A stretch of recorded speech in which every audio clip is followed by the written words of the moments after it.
Tape script 2.3.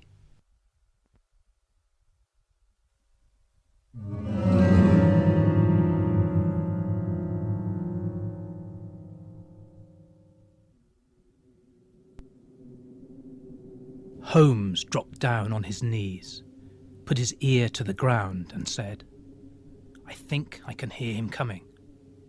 A sound of quick steps broke the silence of the night. The steps grew louder, and through the fog, as through a curtain, appeared the man who we were waiting for. He came swiftly along the path, passed close to where we were hiding, and ran up the hill behind us.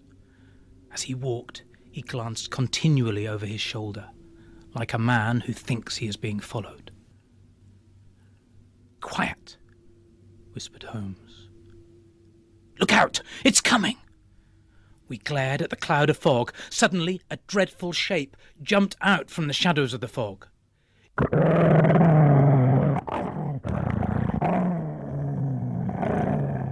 It was an enormous hound. Its eyes shone red, and its muzzle glowed like flickering flames in a fire. Far away on the path, we saw Sir Henry looking back. His face was white in the moonlight, and his hands were raised in horror. He glared helplessly at the frightful hound which was hunting him down. As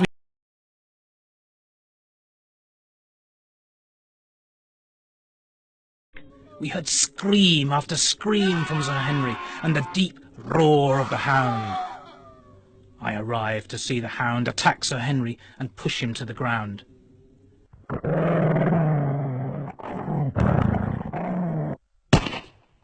But in the next second, Holmes had fired his gun into the creature's body.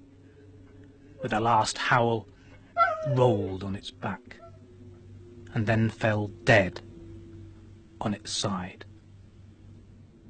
"Good grief, Watson!" exclaimed Holmes. "What was it?"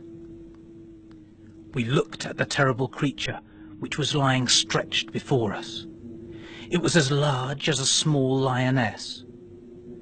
Even now, in the stillness of death, the huge jaws seemed to be dripping with a blue flame, and the small, cruel eyes looked as though they were ringed with fire.